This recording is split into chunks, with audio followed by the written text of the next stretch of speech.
Ya, assalamualaikum warahmatullahi wabarakatuh. Selamat malam semuanya. Semoga sehat-sehat semua. Jumpa lagi dengan saya Jutama dari JJS ya.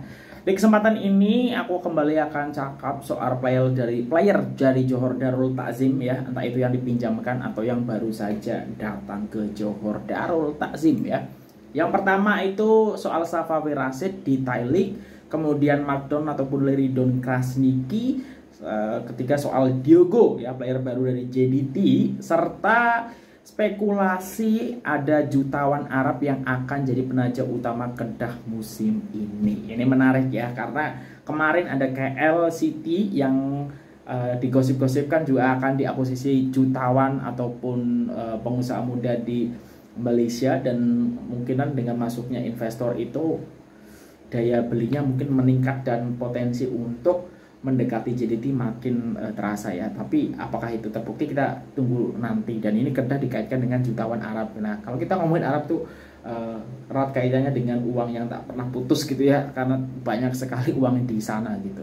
Oke, yang pertama ini soal Safawi Rashid. Kita tahu Safawi Rashid ini sudah melakukan debutnya di klub barunya yaitu Raja Jeburi, dan sempat cetak gol walaupun akhirnya dibatalkan karena memang setelah dicek VAR tidak layak jadi jaringan ya. Ini didasarkan dari beharian.com ya. Safawi cepat serasi suasana Liga Thailand ya. Nampaknya tak jadi soal untuk Pawi ini beradaptasi di sana. Segalanya berjalan lancar dengan barisan kejuru latihan dan rekan pasukan juga banyak membantu. Sebaik tiba di Thailand, agak sedih apabila gol yang dijaringkan pada perlawanan menentang Khon Kaen United tidak dikira karena sistem video bantuan pengadil ataupun VAR. Namun, itu juga menjadi peniup semangat untuk beraksi lebih baik pada perlawanan akan datang, seterusnya berjaya mencetak nama sebagai penjaring gol untuk pasukan katanya. Terdahulu Safawi hampir meraih penampilan pertama idaman bersama klub barunya yaitu Raja Jeburi apabila meledak gol pada akhir ketika berdepan Khon Kaen United Sabtu lalu. Namun kita tahu karena VAR akhirnya dianulir ya karena hal tersebut. Ya, kita tahu walaupun hasilnya kurang menguntungkan ya, karena kurang mengenakan juga untuk debut Safawi karena Raja Jeburi yang notabene ada di papan atas harus dikalahkan tim papan bawah Khon Kaen United.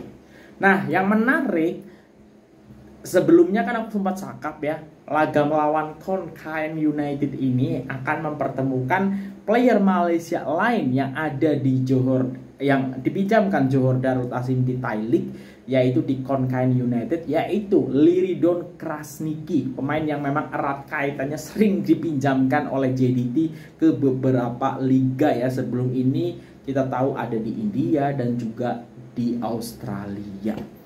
Nah, ini aku baca dari harimaumalaya.com ya. Leridon Krasniki tiada dalam skuad Khon Kaen United, kembali perkuat JDT atau dipinjamkan ke klub baru ya. Ini tanda tanyanya.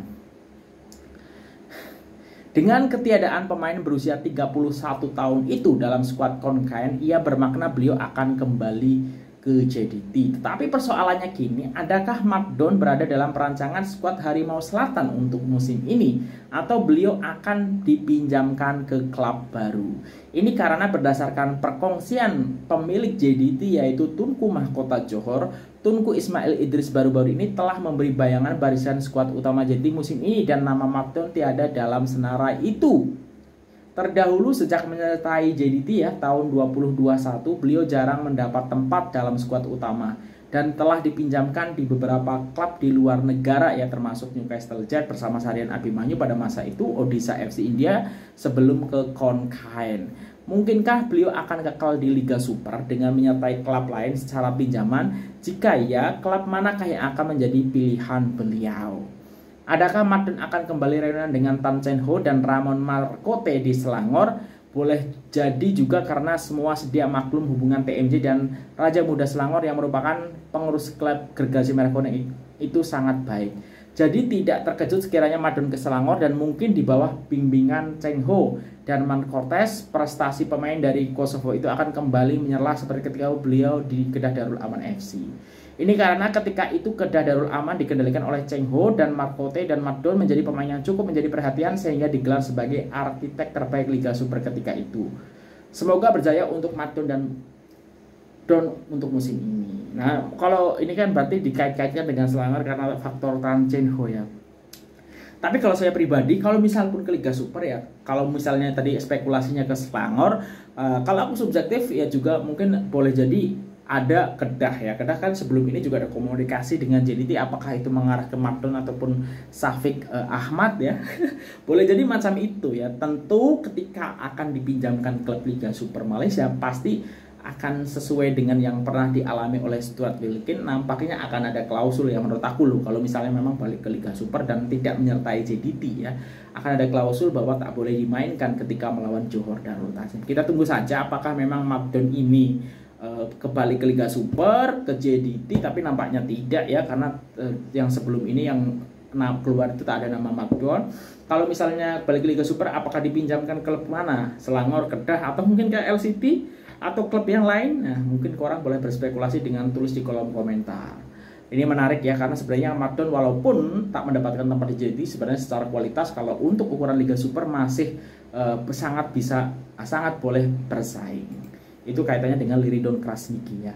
Nah, selanjutnya ini soal player baru dari JDT yang memang sudah lama juga jadi pernah bermain di JDT, dan kalau tak silap pernah jadi salah satu player termahal di Thailand ya. Ini didapatkan dari makanbola.com. Diogo tak puas hati ya dengan tindakan BG Patum. Penyerang baru Johor Darul Ta'zim, Diogo Luis Santos, memberikan respon terhadap pernyataan yang diberikan oleh pengurus BG Patum, Pavit Birom Kangdi.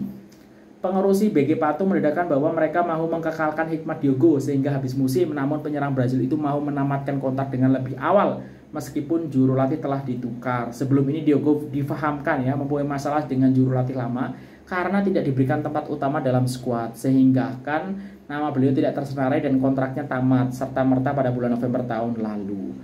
Pendedahan itu disangkal oleh Diogo ya, Diogo sendiri di ruangan komen Facebook YouFootball. Pemain saya berusia 35 tahun itu menyatakan bahwa penyokong juga perlu tahu perkara yang benar. Beliau mau klub bertanggung jawab untuk menjelaskan perkara yang benar.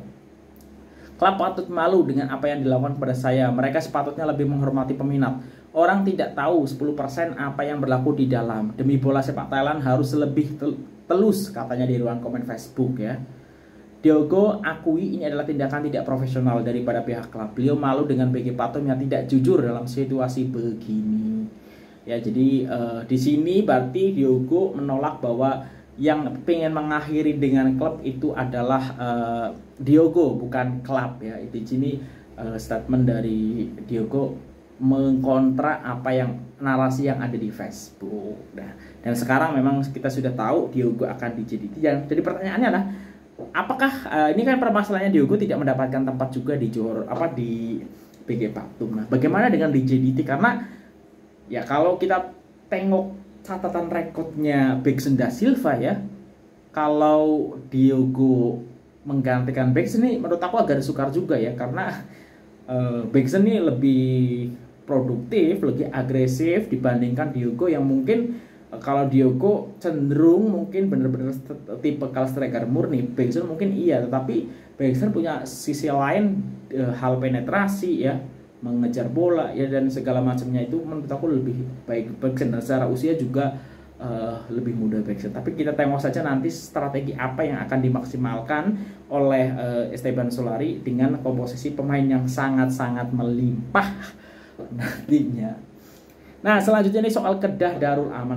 Setelah kita tahu kemarin juga ada spekulasi untuk jutawan muda dari Malaysia yang akan mengakuisisi KL City ya, dan tentu saja pastilah akan ada spekulasi pasti akan daya beli pemainnya baik, dan di tengah perkembangan klub KL City yang kemarin final Piala AFC kemudian akan menaturalisasi 2 player asing ya, dan tidak banyak perubahan yang berlaku, mendatangkan Kayen ya, mungkin akan boleh lebih banyak berbicara musim ini, ditambah kalau misalnya memang ada jutawan yang masuk ke KL City. Kita tunggu saja nanti. Nah, ini Kedah yang juga sudah mulai berbenah dan memang sangat serius untuk musim ini. Ini juga muncul spekulasi baru ya terkait penaja utama dari Kedah Darul Aman. Ini didapatkan dari flashsukan.com.